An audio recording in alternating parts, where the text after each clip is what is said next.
Hello and welcome to another video review. This is Ryse, Son of Rome, originally for Xbox One, but it was later released on PC, which is what you're seeing here. This review is coming to you courtesy of the Supernatural Muffin. He sent me this, so thank you, it is greatly appreciated.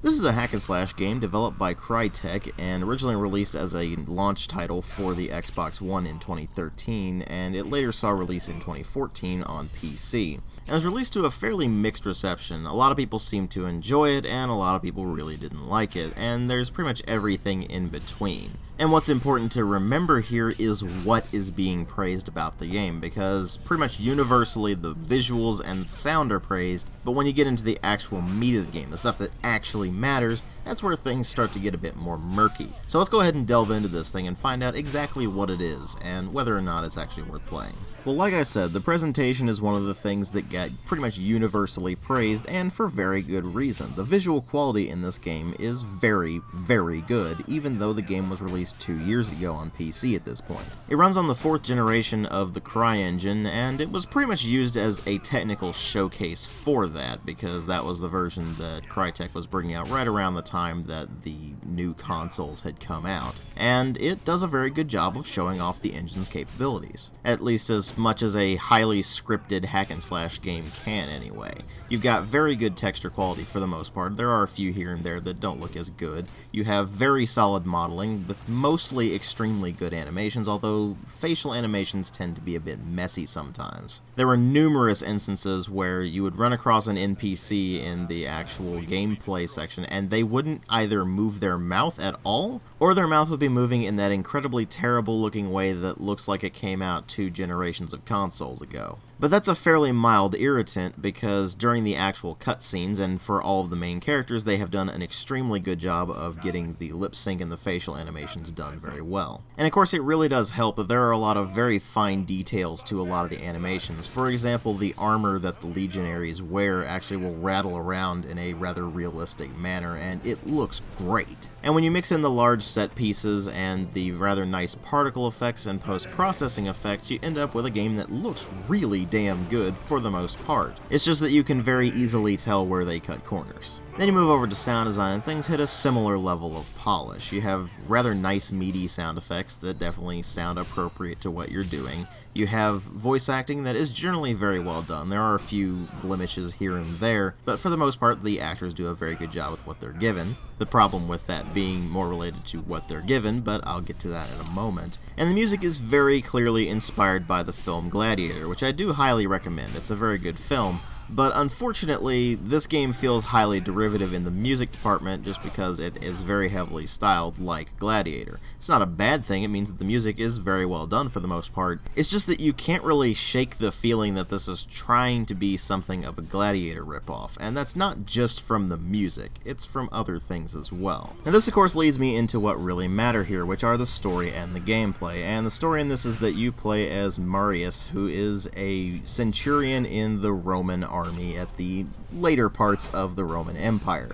And the game starts out with a barbarian horde trying to sack Rome, and you trying to defend against it and trying to protect the Emperor Nero. And after Marius gets the Emperor to safety in the opening bit, he starts telling the story of how he came to that point, and the rest of the story is basically just flashbacks until you get to the very last level, which brings it back to the modern time as of the bit you were playing at the beginning. Here's the thing though, it's not so much the frame story that matters as much as it's the fact that every single detail in this game is wrong or downright terrible. Now at this point I'm going to go into some spoilers because to understand just how wrong it is, you have to understand what goes on in the game. So if you don't want the details spoiled for you, here's a very quick summary so you can understand at least what goes on in the game. So the game starts you out as Marius going through the sequence in which his family is killed by barbarians and he vows bloody revenge, so he goes off to Britannia with the legions in order to pacify their rebellion. Over time, he does become more aware of the political machinations of Rome at the time, and these start to wear on him, and that's where the story starts to get into more spoiler territory, so this is where I'm going to give you a time code. This is fair warning, skip to the time code that is being shown right now on the screen in order to avoid spoilers for the main plot.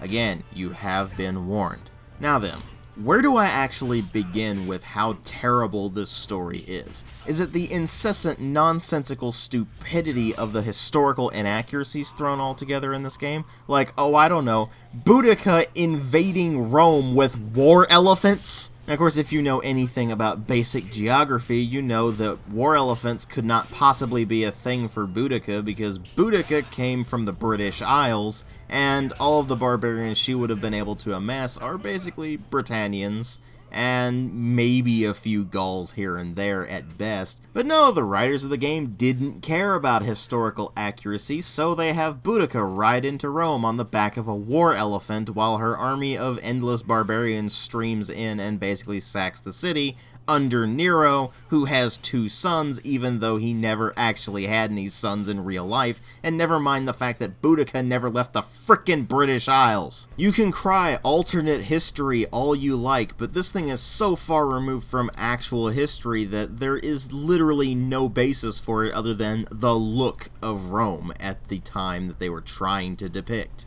Elements from all sorts of different bits of Roman history are just slapped together haphazardly because they seem to think that it will somehow work when it really doesn't. If anything, it makes anyone who actually knows anything about actual Roman history cringe. Even a movie as historically inaccurate as Gladiator has more basis in history than this. Hell, even Braveheart has more historical basis than this. Now, of course, they weren't really going for historical accuracy, but this is just pathetic.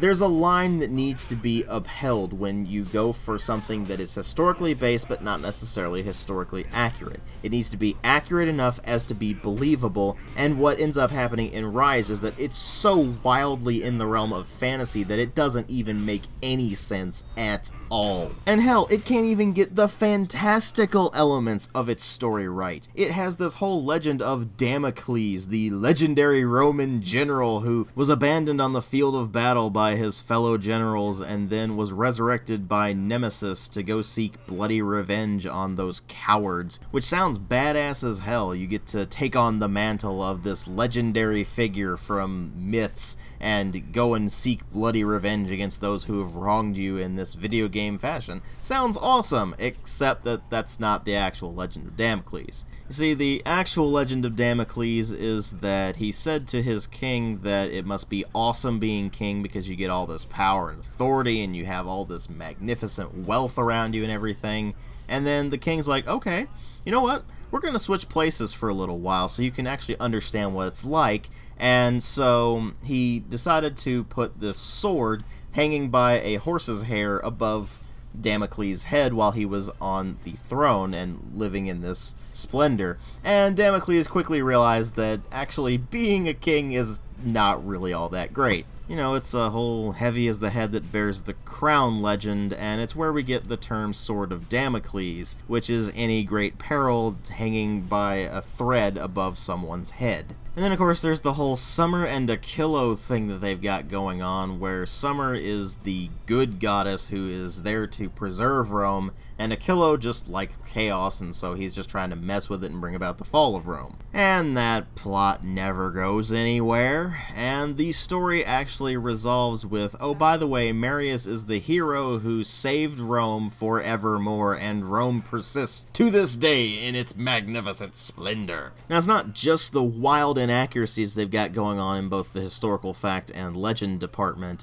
It's the fact that the actual story really isn't good at all. It's actually an incredibly simple and extremely derivative plot that is told in an incredibly simplistic manner. It's very heavy-handed, at times so much so that it actually comes across as insulting to your intelligence. You can see anything that was supposed to vaguely resemble a plot twist coming from a mile away, and it is ludicrously predictable. And the vast majority of it feels directly ripped from other source material, most notably the film Gladiator, which again is a very good movie that I recommend, but this was a cheap ripoff at best. And what you end up with is a story that is completely abysmal, with characters who are really just cookie cutter at best, text and who have really no interesting dialogue. Don't get me wrong, it's voiced well, but the dialogue itself is still stiff and clumsy. But DW, you're saying, it's just a video game. Why are you taking it seriously? Because the game's story takes itself seriously. It has the same problem that other CryTek games do since Crysis. Far Cry was the weird exception in all this. I'm just willing to say that's a complete fluke. Since then, every single game that CryTek has ever written has had this overblown sense of magnificence. Like they are utterly convinced that their frankly absolutely terrible writing skills are somehow worth shoving in your face at every opportunity. Now they could sort of get away with that in Crysis because Crysis was completely over-the-top sci-fi action anyway, but even then the writing was still terrible. In Ryse, the writing is terrible and it's a more grounded historical setting, which means that there's less room for error. If your writing is bad enough, then it doesn't matter what massive action set pieces you throw into your game, and it doesn't matter what pretty visuals you got, that terrible writing is always going to rear its ugly head, and that is exactly what happens in Ryse. At every single turn, you are running into moments where you're just either rolling your eyes or wanting to smash your head into your desk because it actually makes more sense than the actual writing in the game. Now, the one way they could conceivably get away with it is if the gameplay was fantastic, and unfortunately for them, the best I can say about the actual gameplay mechanics is they work and they are not the worst I have ever seen. It's an extremely basic system of sword attacks, shield attacks, or just push attacks, I guess is the better way to say it, evade rolling, and basically just timing your parries. It's extremely derivative of the Arkham style of combat, which means that for the most part it is painfully easy. About the only times you will actually run into anything resembling trouble are when you're up against about 7 or 8 guys at once, because then they actually sometimes have the wherewithal to attack you 2 at a time, which you can only defend against 1 at a time. Otherwise, combat basically goes like this: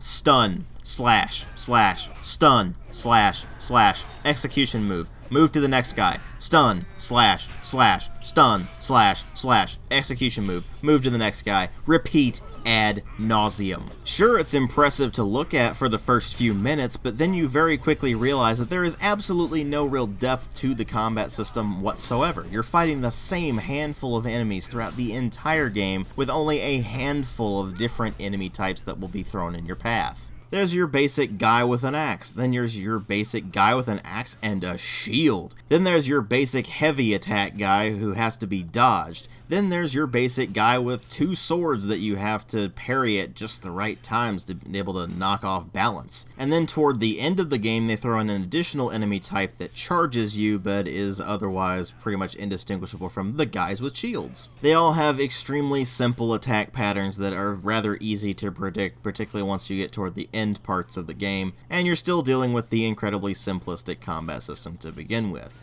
The thing is, it's visually impressive because you have the execution moves you can do. Whenever you do enough damage to an enemy, an icon will appear above their head and you can hit the right trigger on the gamepad. I can't remember offhand what it is on the keyboard and mouse because I played it with a gamepad. But anyway, you hit that button in order to start the execution move, which is just a QTE cutscene that allows you to score more points and thus regenerate your health better. The enemy will either glow blue or yellow and you just hit the corresponding button to execute that particular maneuver within a short time frame. The faster you do it, the better the score, which will net you more health as well as more experience points, which can then be used to upgrade your various abilities, which are entirely just passive abilities. You can of course upgrade your executions as well, which will allow you to have access to slightly different kill animations, but even with those, the kill animations become extremely repetitive extremely quickly, and you will find that you are seeing the same ones over and over and over again, and that's usually regardless of the enemy type you're fighting. Though I did notice the heavy guys with two-handed weapons tend to all have the exact same kill animations, so maybe there is some degree of different animations based on the enemy type, but it's not much. Of course, the thing is, you can initiate the execution animation and you can just sit there and do nothing because you don't actually have to press the buttons in order to complete it.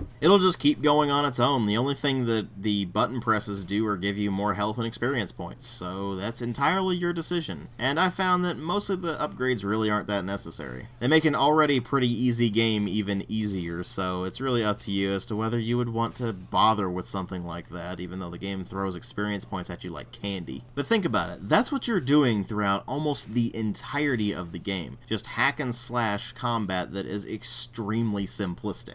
The way they think they can spice things up is by throwing in some turret segments, which are just incredibly easy and frankly rather boring, as well as a few defensive segments there where you can spice things up by setting where you want your archers to attack or things like that. And then there's the one thing that could have been extremely interesting but fails miserably at it, which is the idea of fighting in formation. You see, Roman legionaries fought in much the same manner that a Greek phalanx would. They fought in a very tight formation of shields, and they would go into the enemy. They would just have this wall of basically impenetrable shields, which would of course give them plenty of opportunity to just stick a guy in the gut quickly and close the formation back up so they wouldn't actually take any damage. The way they decided to depict the legionary combat style in Ryse is that every dude just kind of runs around on their own, smacking dudes around with their shield and mostly just slashing with a sword that was clearly designed to be a thrusting sword, usually having the shield in a position where it couldn't possibly block anything but a completely careless attack, and actually directly smacking things with the shield instead, and of course doing plenty of twirls and pirouettes. It treats the formation fighting as little more than a mini cutscene. You get into your formation, you move forward. Whenever archers attack you, you hunker down into a shield wall formation in order to absorb all the arrows,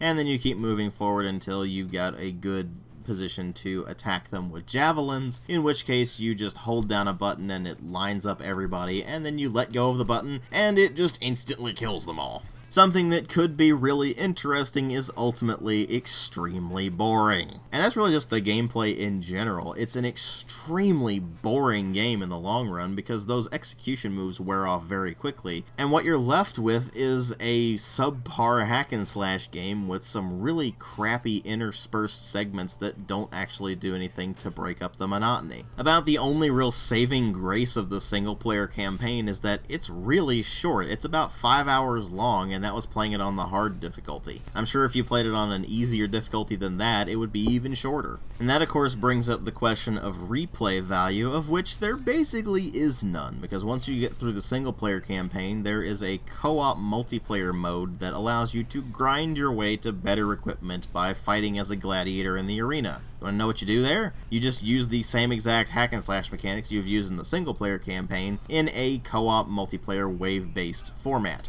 Over time, you earn currency, which can then be used to buy random packs of equipment that you can use to upgrade your gladiator by giving them different stat bonuses and looks. It's an incredibly tedious mode, and more importantly, it's dead. You can't get into a game online anymore unless you organize one yourself with a friend who happens to have the game. At least on PC anyway. I don't know about Xbox One, but I can't imagine it's doing much better, if at all. And of course it doesn't help that they threw in microtransactions in the multiplayer component, which of course is going to leave a bad taste in your mouth, because microtransactions have to be a part of everything these days apparently. And ultimately what you get as a whole is just a downright pathetic hack and slash game. About the best I can say for it is it's playable, and it's not the worst hack and slash game I've ever played. Sure, it has the visuals going for it, but frankly, who gives a crap? In the departments where it really matters, the story and the gameplay, what will actually keep you coming back to the game or going to it in the first place, Ryse just fails completely. There is absolutely no reason for you to pick up Ryse Son of Rome if you haven't already.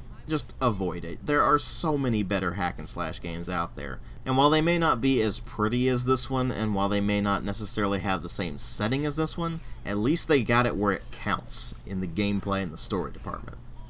Ultimately, I give this a 1.5 out of 5. Thanks for watching.